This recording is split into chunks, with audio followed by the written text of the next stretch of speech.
I was born in Beijing in 1980. As a 7-year-old, I came to Hong Kong with my parents. Hong Kong is such a special place. It shapes up my passion here during my childhood years. In the summer, July 1993, my mother took me on my first big trip to the US. And I flew on, it was United Airlines. I still remember the flight number. It was UA800 from Hong Kong to Tokyo. It was my first time, 12-year-old, to see America. It was amazing. Something like 15 days, Hawaii, West Coast, Las Vegas, East Coast, Canada, you see it all. Intensive flying it was. For a 12-year-old, I was going to the airport every second day, check in and fly.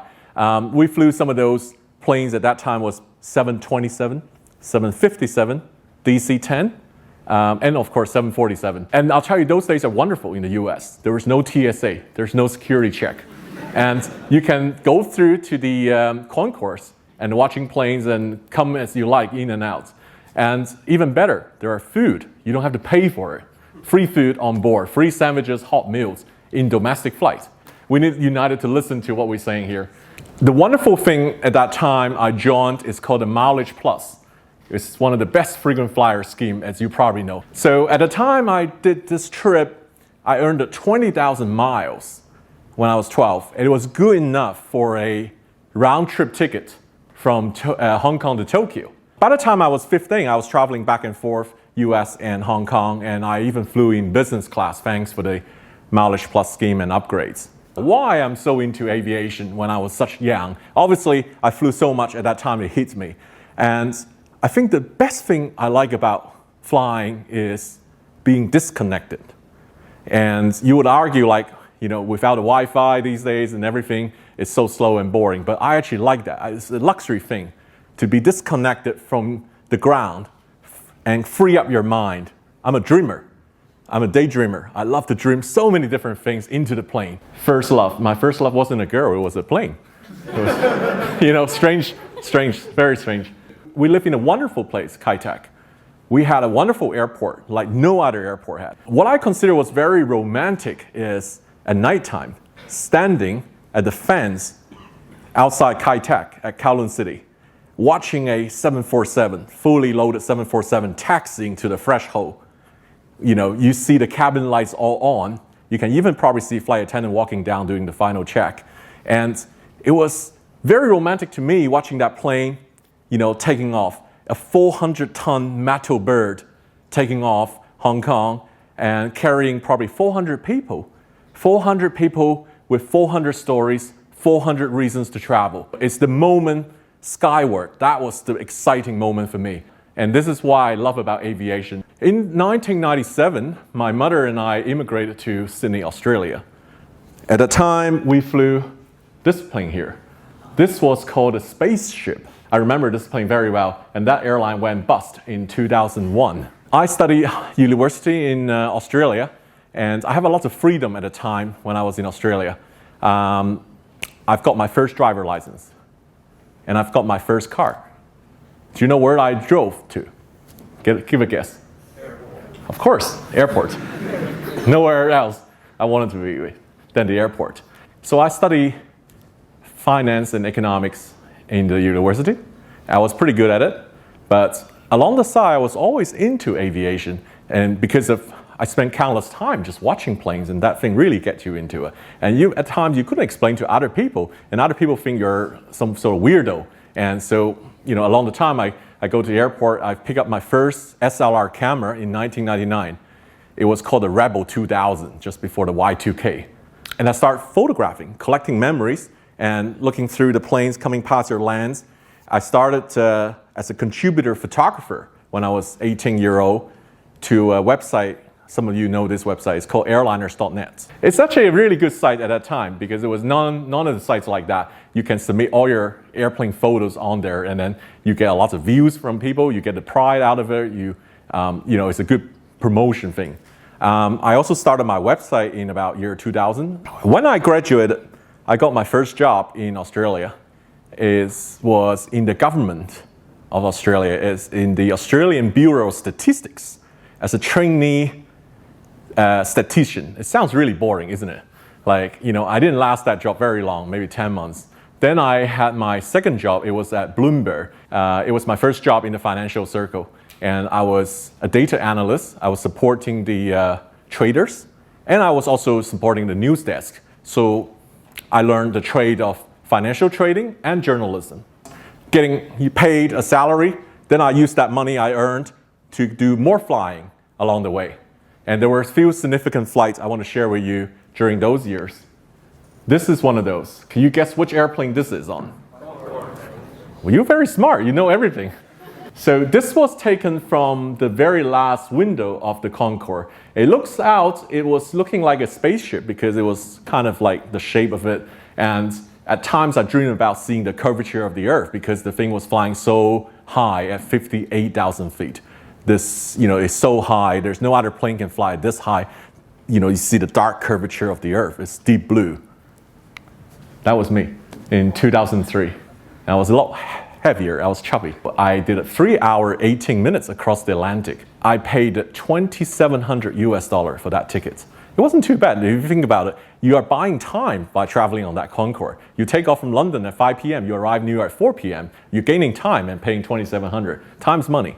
So this was taken in 2007 on the world's first commercial inaugural flight of the A380 with Singapore Airlines, of course.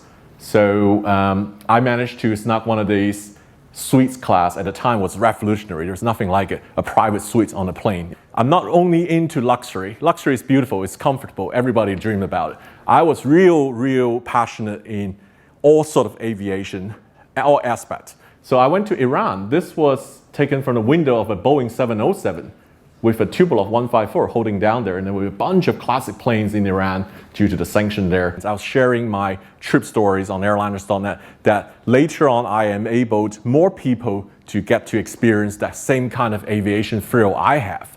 I think this was more thrill than flying a first class on the A380 because you do a lot of work. There's a lot of uncertainty. You don't know about a country like that, and you're going there and you're on a mission, So I always enjoy the end result. It was really sweet. I published a book in 2008, and it's called The Air. I was always into taking pictures, and I was always thinking it would be more wonderful if you can take a picture from an angle different to the others, an exclusive access angle. So I chartered a helicopter when I was in Los Angeles. In this time, I was one of the first to start doing this in the early 2000s. I first flew the Cessna, and then I realized you can hover with helicopter. So we chartered those helicopter and waiting the 747 one after another to land. And so this was my first book in 2008. It was all pictures. And this is the second book I published. Again, this is a Los Angeles background in 2012. It's called The Air 2. And there's one more, it's called The Air number 3, which in 2014, I was a co-author on this book. At the end of 2010, there was a phone call. I've got a job opening, an offer in Abu Dhabi. What I was thinking about is there's a great chance to go travel. So I accepted the job right away. I have channeled so much money from my salary. I pay for all my flights. And I spent a great deal of time, literally all of my vacations, just to travel. I'm continuing to produce content. I was taking a lot of photos on each of these flights, documenting, putting trip reports on there. You probably read some of these. Then later on, I realized I'd be sitting on so much content here, because there's some ways this content can be used in a better ways, or they can be monetized. I became really into social media. I thought social media was fantastic. I became a blogger, I became a video blogger, I became a YouTuber, I became an Instagrammer. I lived through the evolution of internet and digital space. From that time onwards, I made a living with things very few people would have considered about. There are ways to gaining some money back from all the travel expenses I've paid from my content. And then fast forward to nearly 7 years, I was having this burning passion in me, and I was, earning a consistent salary in my finance job. And I reached a painful point that there was two jobs. The two jobs was hurting each other. I couldn't do either of them well. You know, at work, I was all thinking about where am I going next trip. In the hobby-wise, I missed out so much because I don't have enough leave. I didn't have enough holidays to fulfill all the trips I wanted to do.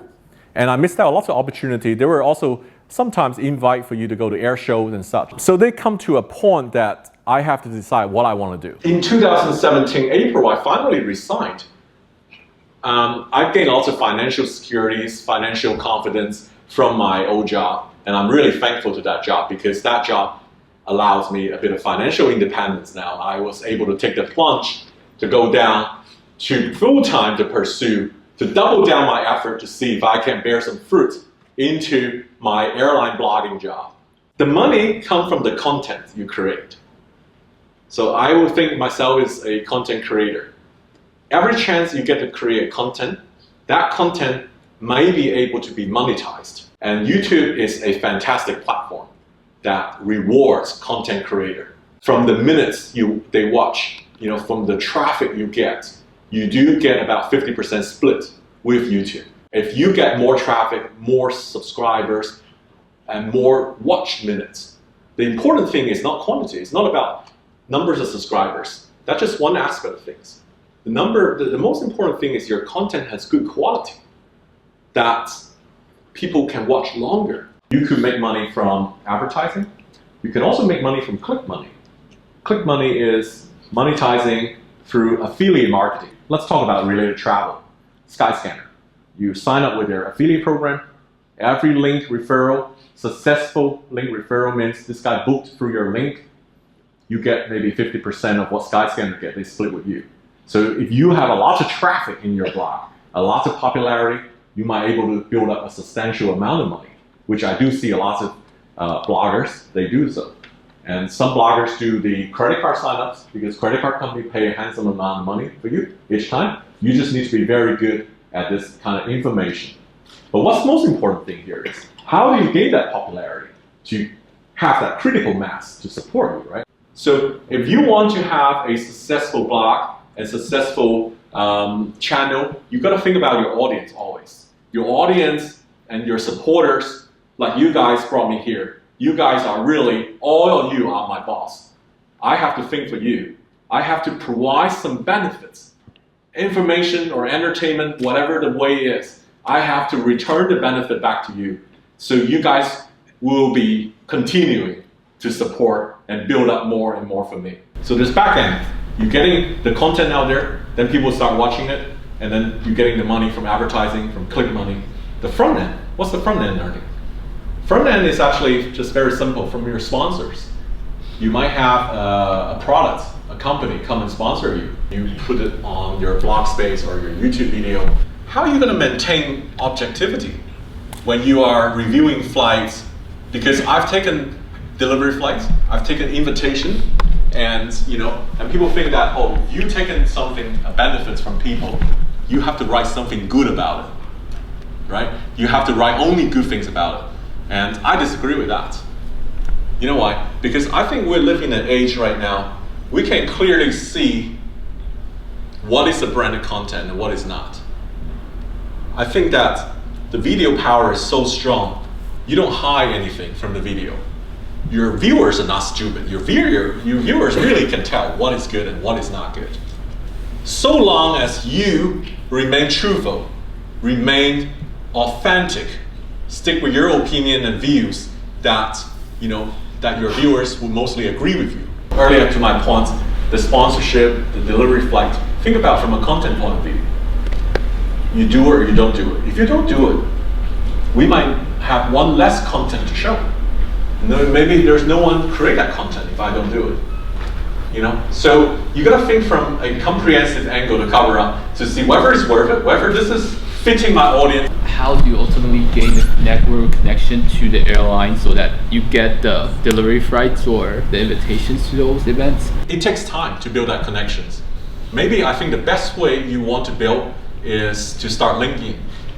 I think LinkedIn really hooks you up to a lot of business people. Like I also met a lot of people on LinkedIn as well. But before you even go on LinkedIn, you need to do a lot of work because a lot of people just think, I want to be like you.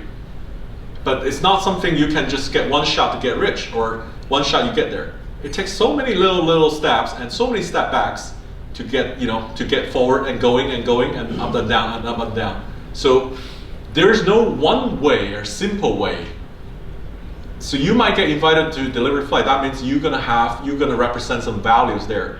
The airline or whoever, the organizer, see through that value from you. So you're gonna think from their angle, what kind of value I can offer them to be worthwhile, to be invited on one of these flights.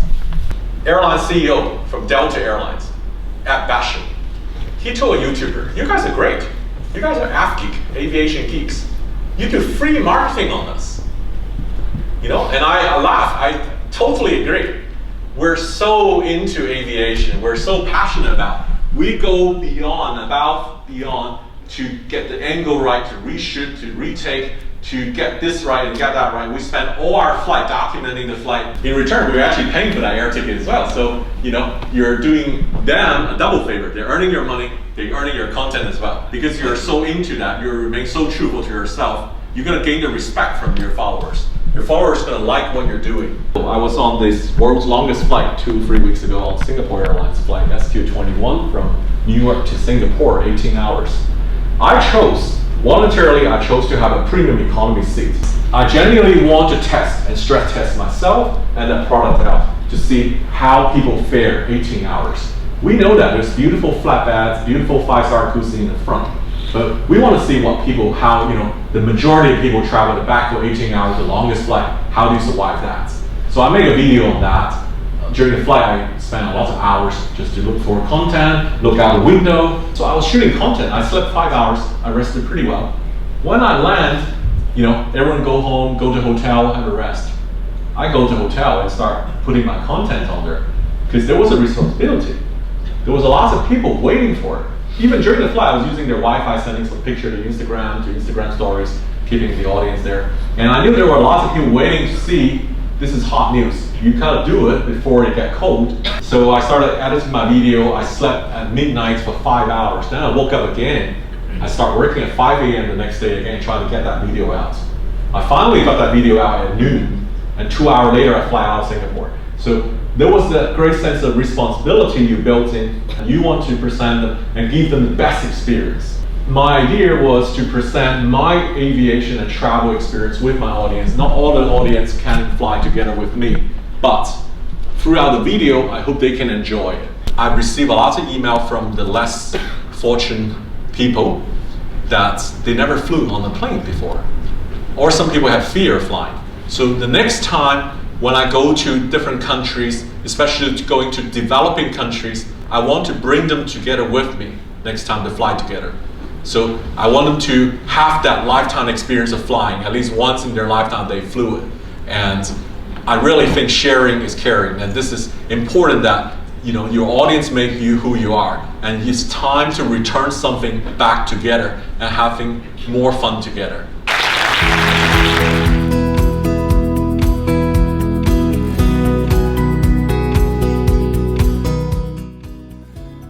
Sharing is caring. It's time to share my aviation experience together with my followers. This is my biggest giveaway.